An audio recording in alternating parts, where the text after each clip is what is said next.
Hi guys, welcome to Governance for Future. So last week మనం president గురించి start చేసుకున్నాం Indian పాలిటీలో. So ఇది second class, so lecture 2 and ప్రెసిడెంట్లో part 2. So ఈరోజు మన ఎజెండా ఆఫ్ ద క్లాస్ ఏంటంటే qualification to contest for president election, impeachment of the president, important questions. So ఈ మూడు కూడా ఈ క్లాస్లో మనం డిస్కస్ చేద్దామండి. సో ఇంపార్టెంట్ క్వశ్చన్స్ అనేది మోస్ట్ ప్రాబబ్లీ మనం ఇంకొక వీడియో చేద్దాం. సో కొన్ని ట్రిక్కీ క్వశ్చన్స్ని డిస్కస్ చేద్దామండి, ఈ ఏరియా నుంచి ఎలా అడగచ్చు అనే ఎగ్జామినేషన్ పాయింట్ ఆఫ్ వ్యూలో. So right, so let's go in to the class today. So qualification, అసలు ప్రెసిడెంట్గా ఎవరైనా సరే ఎలక్షన్లో నుంచోవాలి అంటే వాళ్ళకి ఏమేమి క్వాలిఫికేషన్స్ ఉండాలి? First thing 35 years of age ఉండాలండి వాళ్ళకి. So age should be 35 years of age. So and he should be a citizen of India. Indian citizenship ఉండాలి, అతను ఇండియాకి సిటిజన్ అయి ఉండాలి, 35 years ఆఫ్ ఏజ్ ఉండాలి. అలాగే qualified to be a member of Lok Sabha, అంటే లోక్సభకి మెంబర్ ఆఫ్ పార్లమెంట్ అయ్యే అర్హత అయ్యి ఉండాలి తన దగ్గర. సో ఎవరైతే కంటెస్ట్ చేయాలనుకుంటున్నారో తను ఎంపీ అవ్వాలి, మెంబర్ ఆఫ్ పార్లమెంట్. దేనికంటే లోక్సభకి, అంటే లోక్సభకి తను కంటెస్ట్ చేయగలిగే యొక్క ఆ క్వాలిఫికేషన్ అనేది తన దగ్గర ఉండాల్సి ఉంటుంది. Next, no office of profit. Office of ప్రాఫిట్లో ఉండకూడదు. ఏంటి ఆఫీస్ ఆఫ్ ప్రాఫిట్ అంటే? మనకి ఆఫీస్ ఆఫ్ ప్రాఫిట్ అంటే ఏంటి అంటే జనరల్గా స్టేట్ గవర్నమెంట్ ఎంప్లాయీ కానీ లేదా సెంట్రల్ గవర్నమెంట్ ఎంప్లాయీ కానీ లేదా ఈ అథారిటీస్, మన లోకల్ అథారిటీస్ ఉంటాయి, లోకల్ బాడీస్ ఉంటాయి, అందులో కానీ తనకి ఎటువంటి ఎంప్లాయ్మెంట్ ఉండడానికి వీల్లేదు. అదేవిధంగా ఏదన్నా పోస్టులు, అంటే ఇప్పుడు గవర్నమెంట్ అథారిటీస్ ఉంటాయి, గవర్నమెంట్ బాడీస్ ఉంటాయి, అందులో కూడా ముఖ్యమైన పోస్టుల్లో ఉండడానికి వీల్లేదు. సో దాన్ని ఆఫీస్ ఆఫ్ ప్రాఫిట్ అని చెప్పడం జరుగుతుంది. ఎందుకు అంటే ఒకవేళ తను ఏదన్నా గవర్నమెంట్ ఆర్గనైజేషన్లో కానీ పనిచేస్తూ ఏదన్నా అఫీషియల్ పొజిషన్లో ఉన్నట్టయితే, ఇప్పుడు తను ఎప్పుడైతే ప్రెసిడెన్షియల్ ఎలక్షన్కి కానీ లేదా మెంబర్ ఆఫ్ పార్లమెంట్, ఈ లోక్సభ ఎలక్షన్స్ కానీ కంటెస్ట్ చేస్తున్నాడో తన యొక్క పార్టిసిపేషన్, తన యొక్క ఈ కంటెస్ట్ చేసేది ఆఫీస్ ఆఫ్ ప్రాఫిట్ కిందకి వస్తుంది. అంటే తనకు ఆల్రెడీ ఒక గవర్నమెంట్ జాబ్ ఉంటే ఆఫీస్ ఆఫ్ ప్రాఫిట్ కింద వస్తుంది. ఎందుకని అంటే విరుద్ధ ప్రయోజనాలు అని చెప్పి అంటారు. ఏంటి అంటే కాన్ఫ్లిక్ట్ ఆఫ్ ఇంట్రెస్ట్ అని కూడా చెప్పుకుంటాం దాన్ని. అంటే తను ఏదన్నా సరే ఇన్ఫ్లుయెన్స్ చేయగలుగుతాడు, లేదా ఏదైనా తన స్వలాభం కోసం ఉపయోగించుకోవడానికి ఈ ఆఫీసెస్ పనికొస్తాయి. అందువల్ల ఎప్పుడైనా కానీ మెంబర్ ఆఫ్ పార్లమెంట్గా కానీ లేదా ప్రెసిడెన్షియల్ ఎలక్షన్కి కంటెస్ట్ చేసే వాళ్ళకి ఆఫీస్ ఆఫ్ ప్రాఫిట్ అనేది ఉండకూడదు. సో ఆఫీస్ ఆఫ్ ప్రాఫిట్ అంటే ఏంటో క్లియర్గా అర్థమైందని అనుకుంటున్నాను. సో ఏదైనా సరే గవర్నమెంట్ అంటే స్టేట్ గవర్నమెంట్లో కానీ సెంట్రల్ గవర్నమెంట్లో కానీ ఒక లోకల్ బాడీలో కానీ ఏదైనా గవర్నమెంట్ ఆర్గనైజేషన్లో ఒక పొజిషన్లో కానీ ఒక పోస్ట్లో కానీ ఉన్నట్టయితే దాన్ని ఆఫీస్ ఆఫ్ ప్రాఫిట్ కింద కన్సిడర్ చేస్తాము. సో నెక్స్ట్ ఉండవలసింది ఏంటంటే ప్రపోజర్స్ ఒక 50 members, సెకండర్స్ ఒక 50 members ఉండాలి. అంటే ఈ ప్రపోజర్స్ ఎవరు, అదేవిధంగా ఈ సెకండర్స్ ఎవరు అంటే సపోజ్ ఎక్స్ అనే వ్యక్తి నేను కంటెస్ట్ చేస్తాను అని చెప్పి వచ్చాడు. ఎక్స్ అనే వ్యక్తి ప్రెసిడెన్షియల్ ఎలక్షన్లో కంటెస్ట్ చేస్తాను అని వచ్చాడు. ఇతనికి సపోర్టర్స్ ఉండాలి.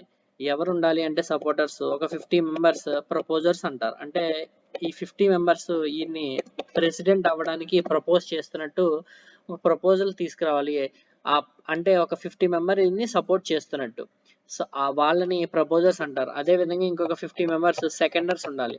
అంటే 50 members ప్రపోజ్ చేస్తున్నట్టు, అదేవిధంగా 50 members సపోర్ట్. అంటే టోటల్గా ఒక 100 members అనేది ఈ పర్సన్కి సపోర్ట్ ఉంటే అతను ప్రెసిడెంట్గా ఎలక్షన్లో పార్టిసిపేట్ చేయడానికి అర్హుడు. అది వన్ ఆఫ్ ది క్వాలిఫికేషన్ అని చెప్పి మనం చెప్పుకోవాలి. నెక్స్ట్ ఏంటంటే ఒక 15,000 డిపాజిట్ అనేది ఆర్బీఐతో డిపాజిట్ చేయాల్సి ఉంటుంది. ఓకే, 15,000 రూపీస్ అనేది ఆర్బీఐతో డిపాజిట్ చేయాల్సి ఉంటుంది.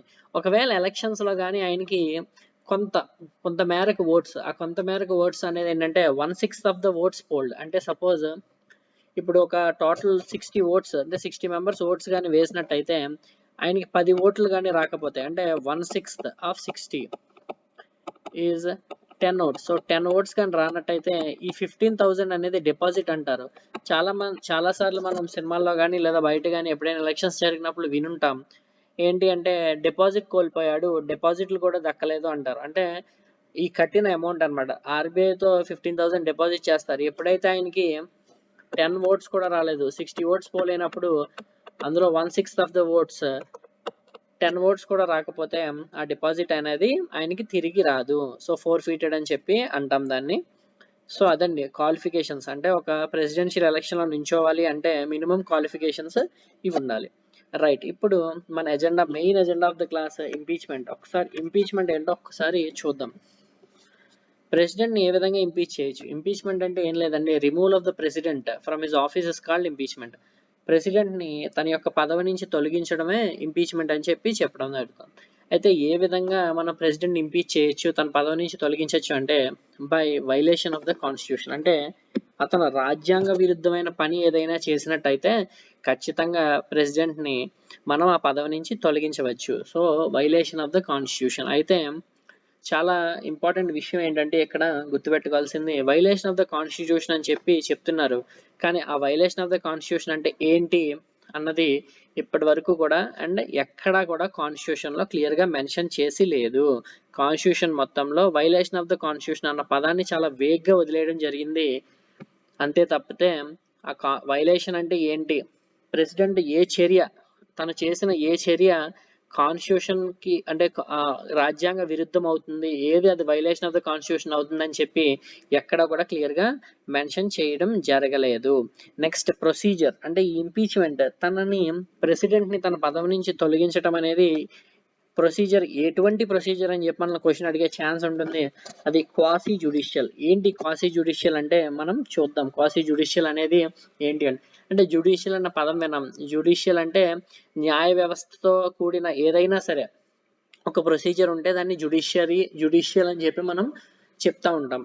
కానీ ఇక్కడ క్వాసీ జ్యుడిషియల్ అనే పదం మనం వాడాం. సో ఆ క్వాసీ అన్న పదానికి ఏంటి అంటే it is a partially judicial, అంటే కొంత జ్యుడిషియల్ ప్రొసీజర్ కూడా అందులో ఇన్వాల్వ్ అయి ఉంటుంది అని దాని అర్థం. అయితే ఈ క్వాసీ జ్యుడిషియల్ అన్నదానికి ఈ కొంతవరకు జ్యుడిషియల్ ప్రొసీజర్ ఇన్వాల్వ్ అవుతుంది అని అన్న పదానికి మనకు అర్థం ఏంటనేది ప్రొసీజర్ లో డీటెయిల్ గా చూద్దాం. ఒక్కసారి ఇంపీచ్మెంట్ ఆఫ్ ద ప్రెసిడెంట్ ఏ విధంగా జరుగుతుంది అనేది మనం ఇక్కడ చూసినట్టయితే రాజ్యసభలో కానీ లోక్సభలో కానీ ఇంపీచ్మెంట్ ఆఫ్ ద ప్రెసిడెంట్ ని మనం ఇనిషియేట్ చేయొచ్చు, ఆ ప్రపోజల్ ని మనం తీసుకురావచ్చు. అయితే ఏ విధంగా తీసుకురావచ్చు మళ్ళీ చెప్తున్నానండి, రాజ్యసభలో కానీ అదే విధంగా లోక్సభలో కానీ ప్రెసిడెంట్ యొక్క ఇంపీచ్మెంట్ ప్రొసీజర్ ని మనం ఇనిషియేట్ చేయొచ్చు, ప్రపోజ్ చేయొచ్చు. అయితే దాన్ని ఏ విధంగా చేయొచ్చు, ఒక 1/4 మెంబర్స్ ఆఫ్ ద హౌస్ కానీ అప్రూవ్ చేస్తే, అంటే సైన్ చేస్తే మాకు ఈయన వద్దు అని చెప్పి ఉన్న మెంబర్స్, ఆ హౌస్ లో ఉన్న మెంబర్స్ లో ఒక 1/4 మెంబర్స్ ఒక సైన్ చేశారు, ప్రపోజ్ చేశారు ఒక రెజల్యూషన్. ఏమిటి ఆ రెజల్యూషన్ అంటే మాకు ఈ ప్రెసిడెంట్ వద్దు అని చెప్పి ఒక రెజల్యూషన్ పాస్ చేసినట్టయితే దాన్ని ఎజెండా ఆఫ్ ద డే కింద, అంటే ఆ రోజున రాజ్యసభ అయితే చైర్మన్ కానీ లోక్సభ అయితే స్పీకర్ కానీ దాన్ని స్వీకరిస్తారు. దాన్ని తీసుకుని ఇప్పుడు 1/4 మెంబర్స్ దీన్ని ప్రపోజ్ చేశారు కాబట్టి ఇంపీచ్మెంట్ ఆఫ్ ద ప్రెసిడెంట్ యొక్క ప్రొసీజర్ ని స్టార్ట్ చేయండి అని చెప్పి హౌస్ కి చెప్పడం జరుగుతుంది. ఇది ఎప్పుడైతే జరుగుతుందో ఒక 14 days నోటీస్ అయితే ఖచ్చితంగా ప్రెసిడెంట్ కి ఇవ్వాల్సి ఉంటుంది. ఇంపీచ్మెంట్ ఆఫ్ ద ప్రెసిడెంట్ ఎప్పుడైతే ఇనిషియేట్ చేశారో ఖచ్చితంగా ఒక 14 days యొక్క నోటీస్ అనేది మనం ప్రెసిడెంట్ కి ఇవ్వాల్సి ఉంటుంది. 14 days ప్రియర్ గా ఒక నోటీస్ ఇవ్వాలి, మీ మీద ఇంపీచ్మెంట్ ప్రొసీజర్ అనేది ఇనిషియేట్ అయింది, సో ఈ విధంగా మీరు హాజరవ్వాల్సి ఉంటుందని చెప్పి ప్రెసిడెంట్ కి అన్ని విధాలా కూడా తన యొక్క ఇంపీచ్మెంట్ హౌసెస్ లో జరుగుతున్నప్పుడు అక్కడ జరిగే ఇన్వెస్టిగేషన్ లో తను పార్టిసిపేట్ చేసే అన్ని రకాల హక్కులు ప్రెసిడెంట్ కి ఉంటుంది. ఇప్పుడు చూద్దాం ఒకసారి ఏ విధంగా రెజల్యూషన్ పాస్ చేశారు. ఈ రెజల్యూషన్ ని టేకప్ చేసిన తర్వాత ఆ హౌస్ లో ఉన్న 2/3 members of the total membership అండి. 2/3 మెంబర్స్ అంటే ఒక సపోజ్ హౌస్ టోటల్ మెంబర్షిప్ మనం ఒకవేళ సపోజ్ ఫర్ ఎగ్జాంపుల్ అర్థం అవడం కోసమే హౌస్ యొక్క టోటల్ మెంబర్షిప్ 30 మెంబర్స్ అనుకుంటే 2/3 ఆఫ్ దిస్ టోటల్ 30 ఎంత అవుతుందండి, 10. సో 20 మెంబర్స్ కానీ ఓట్ చేసినట్టయితే ఈ రెజల్యూషన్ పాస్ అవుతుంది. సో ఈ రెజల్యూషన్ ని పాస్డ్ అని చెప్పి చెప్పడం జరుగుతుంది ఫస్ట్ హౌస్. ఎప్పుడైతే ఈ హౌస్ లో ఈ రెజల్యూషన్ పాస్ అయిందో అది నెక్స్ట్ హౌస్ కి వెళ్తుంది. ఆ నెక్స్ట్ హౌస్ లో ఇన్వెస్టిగేషన్ అనేది స్టార్ట్ అవుతుంది. మనం ఇందాక ముందే మాట్లాడుకున్న విధంగా ఇన్వెస్టిగేషన్ జరుగుతున్నప్పుడు ఖచ్చితంగా ఆ ఛార్జెస్ మీద తను మాట్లాడే హక్కు ఉంటుంది, తను అక్కడ ఉండే హక్కు ఉంటుంది, తను డిఫెండ్ చేసుకోవచ్చు ప్రెసిడెంట్. సో తనకి అన్ని రైట్స్ ఉంటాయి. He can participate in the proceedings of investigation against the charges levied against him for the violation of the constitution. అంటే తను రాజ్యాంగ విరుద్ధంగా ఏదైనా పని చేశాడు అని చెప్పి తన మీద ఇంపీచ్మెంట్ ప్రొసీజర్ అనేది స్టార్ట్ చేసినప్పుడు ప్రెసిడెంట్ కి ఖచ్చితంగా అన్ని రకాల హక్కులు ఉంటాయని చెప్పి మనం గుర్తు పెట్టుకోవాలి ఇక్కడ. సో 2/3 ఆఫ్ ద టోటల్, ఇక్కడ ఈ పదం చూడండి, ఇక్కడ మనం హైలైట్ చేయడం జరిగింది. ఇది చాలా ఇంపార్టెంట్, మన క్వశ్చన్స్ లో ట్విస్ట్ చేసి అడగచ్చు. సో ఇది గుర్తు పెట్టుకోవాలి. Total membership, so 2/3 members, 2/3 members అంటే ఎవరు 2/3 ఆఫ్ ద టోటల్ మెంబర్షిప్ అని చెప్పి గుర్తు పెట్టుకోవాల్సిన అవసరం చాలా ఉంది. సో మనం నెక్స్ట్ హౌస్ కి వెళ్ళిన తర్వాత ఇన్వెస్టిగేషన్ జరుగుతుంది. చార్జెస్ ప్రూవ్ అయినాయి అంటే ఇన్వెస్టిగేషన్ అన్నాం కాబట్టి ఇక్కడ జ్యుడిషియల్ ప్రొసీజర్ కింద తీసుకుంటాం. సో కొంతవరకు ఇక్కడ ఇన్వెస్టిగేషన్ జరుగుతుంది, జ్యుడిషియల్ ప్రొసీజర్ మనం కన్సిడర్ చేసుకున్నాం కాబట్టి మనం దీన్ని క్వాసీ జ్యుడిషియల్ ప్రొసీజర్ అని చెప్పి చెప్పుకోవడం జరుగుతుంది.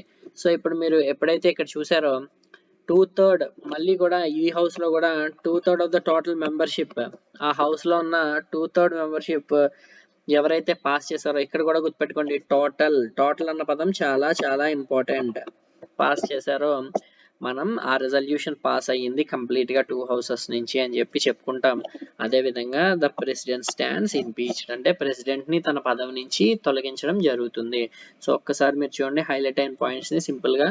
సో రాజ్యసభలో కానీ లోక్సభలో కానీ మనం ఇంపీచ్మెంట్ ప్రొసీజర్ ని ఇనిషియేట్ చేయొచ్చు. 1/4 మెంబర్స్ అప్రూవల్ కావాలి, సిగ్నేచర్ చేసి మాకు ఈ సమ్మతమే అని చెప్పి తెలియజేయాల్సి ఉంటుంది.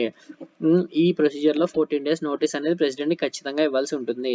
రెజల్యూషన్ అనేది ఫస్ట్ హౌస్ లో 2/3 ఆఫ్ ద టోటల్ మెంబర్షిప్ వీళ్ళందరూ పాస్ చేసినట్టయితే ఆ రెజల్యూషన్ పాస్ అవుతుంది. అదే విధంగా సెకండ్ హౌస్ కి వెళ్తుంది, అక్కడ ఇన్వెస్టిగేషన్ జరుగుతుంది. ఇన్వెస్టిగేషన్ లో ప్రెసిడెంట్ ఖచ్చితంగా పాల్గొన్న తర్వాత 2/3 ఆఫ్ ద మళ్ళీ అక్కడ టోటల్ మెంబర్షిప్ కానీ పాస్ చేసినట్టయితే ఆ రెజల్యూషన్ పాస్ అయినట్టుగా పేర్కొంటారు. దాని తర్వాత ప్రెసిడెంట్ అనేది ప్రెసిడెంట్ ఈజ్ ఇంపీచ్డ్ అంటే ప్రెసిడెంట్ ని తొలగించడం జరుగుతుంది. This is about impeachment of the president. So మనం ఈ క్లాస్ లో క్వాలిఫికేషన్ అదే విధంగా ఇంపీచ్మెంట్ ఆఫ్ ద ప్రెసిడెంట్ గురించి తెలుసుకున్నాము. నెక్స్ట్ వీడియో చేద్దామండి. ఇంపార్టెంట్ క్వశ్చన్స్, కొంచెం ట్రికీగా ఉంటాయి క్వశ్చన్స్. ఆ క్వశ్చన్స్ ఎలా డీల్ చేయాలి, ఆ క్వశ్చన్స్ ఆన్సర్స్ ఏంటి, ఏ విధంగా మనం వాటిని అప్రోచ్ అవ్వాలనేది చూద్దాం. I hope you enjoyed this session. Please like, share and subscribe to our channel governance for future. Thank you.